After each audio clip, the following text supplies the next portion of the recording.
Assalamualaikum warahmatullahi wabarakatuh. Kembali bersama channel Rani Rashida Sabrina. Kali ini kita akan membahas kisi-kisi SKB keguruan atau lebih khususnya kisi-kisi SKB PGSD. Sebelum itu untuk teman-teman semua, saya minta dukungannya dengan mensubscribe channel ini ya. Terima kasih bagi yang sudah berkenan untuk mensubscribe channel saya.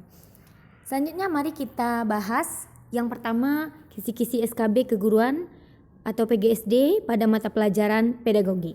Nah, jadi yang pertama itu dalam kisi-kisi SKB, indikator yang pertama adalah media pembelajaran tentang satu indikator. Nah, maksudnya itu nanti ada soal yang menunjukkan indikator dari pembelajaran. Lalu kita akan memilih media pembelajaran yang tepat. Nah, seperti itu ya. Ini saya dapat dari berbagai teman-teman yang udah pernah ikut SKB dan juga dari FR-FR yang sudah saya lihat di channel-channel YouTube yang bisa dirangkum gitu ya. Lalu kemudian yang kedua, cara mengaktifkan dan memotivasi siswa. Nah, nanti ini soalnya berupa kasus. Nah, nanti dari kasus itu kita tahu bagaimana cara mengaktifkan dan memotivasi siswa. Nah, jangan khawatir, nanti kedepannya di channel ini akan saya buat video. Mari kita belajar bersama-sama bagaimana materi tentang indikator-indikator yang ada di kisi-kisi ini. Jadi nanti kita kupas satu persatu ya.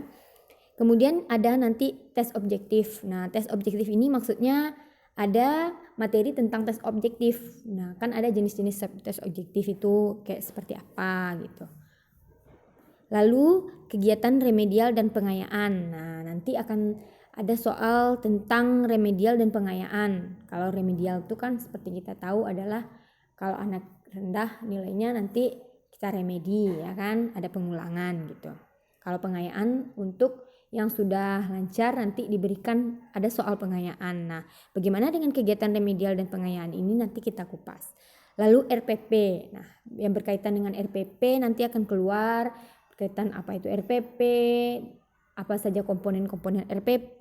Nah, di sini kata teman-teman yang sudah ikut SKB itu nanti ada salah satu soalnya tentang apa komponen RPP. Jadi tidak semua orang mendapatkan soal yang sama ya. Selanjutnya pada bahasa Indonesia itu yang keluar itu tentang ide pokok. Nah, jenis soalnya nanti ada bacaan, kemudian dalam bacaan tersebut ditanyakan ide pokoknya. Nah, gitu kata teman-teman yang sudah ikut tahun kemarin ya. Lalu selanjutnya ada paragraf deduktif dan induktif. Nah, seperti kita tahu ya, paragraf itu ada yang deduktif dan ada yang paragraf induktif. Nanti ada yang soal berkaitan dengan paragraf deduktif dan induktif. Kemudian tentang parafrasa drama. Nah, ini juga ada yang keluar ya, tentang kata baku dan juga tema. Nah, tema dari cerita itu juga ada yang keluar soalnya seperti itu. Selanjutnya tentang denotasi dan konotasi. Nah, denotasi seperti kita tahu adalah ungkapan yang sebenarnya, sementara konotasi adalah ungkapan yang tidak sebenarnya gitu ya. Nanti kita bahas lagi. Selanjutnya ada sinestesia. Nah, apa pula itu sinestesia? Selanjutnya ada PPKN dan IPS. Nah, pada PPKN dan IPS, mata pelajaran PPKN dan IPS, nanti indikator kisi-kisinya yang pertama adalah penerapan sila dalam Pancasila. Nah, penerapan sila dalam Pancasila ini nanti itu soalnya mirip dengan soal-soal SKD. Nah, begitu cerita yang saya dapat ya. Nanti akan ada cerita, lalu dari cerita tersebut kita tentukan itu adalah penerapan sila keberapa atau sebaliknya. Lalu kemudian ada tentang ketua panitia 9, siapa saja orangnya. Tapi tidak dari siapa anggota dari panitia 9. Nah, misalnya. Nah, tidak seperti itu ya. Nanti tentang panitia 9 ini, ada yang tentang ketuanya, ada yang tentang anggotanya. Jadi ini di kisi-kisinya mungkin ketua aja dibuat ya. Tapi teman-teman bilang ada yang keluar tentang pelaksanaan panitia 9 itu sendiri. Kemudian pokok pikiran pada pembukaan UUD sesuai sila. Nah, nanti ada kisi-kisinya tentang pokok pikiran pada pembukaan UUD. Misalnya pada pembukaan UUD pada alinea pertama itu sesuai dengan sila keberapa, lalu pada alinea kedua sila keberapa. Nah, nanti ada pembahasannya ya. Selanjutnya kerajaan Islam pertama. Apa kerajaan Islam pertama? Ada yang bilang kerajaan Islam pertama itu Perlak. Nanti akan ada, kita kaji lagi. Selanjutnya kerjasama ASEAN. Nah, nanti ada soal yang berkaitan dengan ASEAN. Untuk matematika, jenis soalnya yang pertama ada aljabar atau sifat-sifat operasi hitung. Nah, ini yang perlu kita pelajari ya. Tentang aljabar, sifat-sifat operasi hitung.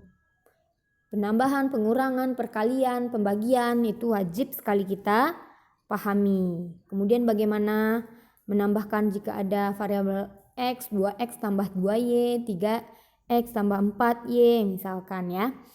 Nah, selanjutnya ada tentang modus, median. Nah, ini berarti nanti akan ada soal seperti statistik atau pengolahan data ya. Kemudian ditanya modus atau median atau mean-nya. Selanjutnya akan ada pertanyaan tentang perbandingan. Nah, perbandingan ini yang paling sering pada saat SKD kita juga menemui soal tentang perbandingan. Selanjutnya faktorisasi. Nah, faktorisasi atau mungkin FPB KPK nanti ya. Kita bisa melihat FPB dan KPK. Iya, ada teman yang bilang ada yang keluar tentang FPB dan KPK ini. Selanjutnya diagram lingkaran. Nah, nanti ada juga soal tentang diagram lingkaran dan permukaan tabung dan kubus. Nah, permukaan tabung dan juga kubus. Bahkan ada yang mengatakan ada soalnya tentang tabung hubungannya dengan kerucut. Nah, ada juga yang seperti itu. Selanjutnya untuk fisika. Nah, fisika ini yang menjadi momok pada SKB tahun 2018. Teman-teman banyak yang kena di fisika ya. Jadi di fisika ini soalnya banyak. Ada tentang kecepatan dan percepatan. Kemudian ada tentang gerhana bulan. Nah, kita perlu pelajari gerhana, semua gerhana bulan, gerhana matahari ya. Kita jaga-jaga supaya nanti yang keluar gerhana bulan atau gerhana matahari kita sudah mengerti. Selanjutnya ada gaya dan gaya tarik planet. Nah, ini adalah konsep dasar gaya. Kemudian gerak semu matahari, debit, hambatan, sifat-sifat cermin. Nah, sifat-sifat cermin. Cermin datar bagaimana sifatnya? Cermin cekung, cermin cembung. Nah, lalu ada sifat cermin datang, kemudian memantulkan. Nah, ini bisa kita bahas nanti. Selanjutnya elastisitas dan koefisien elastisitas. Nah, elastisitas dan koefisien elastisitas ini bisa kita gunakan rumus, nanti ada rumusnya. Kemudian dengan sudut elevasi juga, sudut elevasi di mana kita berdiri lalu sampai mana sudut yang datang gitu. Nanti kita pelajari lagi sudut elevasi ini. Kemudian sinar, impuls, momentum dan tumbukan. Kita akan pelajari tentang impuls ya. Seperti rumus impuls itu P sama dengan M kali V. Ya, koreksi kalau saya salah ya. Baik, selanjutnya itu pengertian sistem tata surya menurut Kepler. Nah, jadi nanti akan ada soal tentang pengertian sistem tata surya menurut Kepler. Tapi sebaiknya kita pelajari tentang pengertian sistem tata surya itu ya, semua ada menurut Kepler, ada lagi ilmuwan lainnya. Kemudian tentang simbiosis. Nah, nanti ada simbiosis mutualisme, simbiosis komensalisme, simbiosis parasitisme ya. Ya, ini perlu kita pelajari karena akan ada salah satu materi yang keluar tentang simbiosis ini. Kita tidak tahu apa itu nanti kita dapat simbiosis mutualisme, komensalisme atau parasitisme ya. Sekian pembelajaran atau kisi-kisi SKB keguruan yang bisa saya jelaskan pada hari ini. Untuk kedepannya kita akan bahas atau kita akan kupas satu persatu dari kisi-kisi ini. Wabillahi taufiq wa hidayah. Wassalamualaikum warahmatullahi wabarakatuh.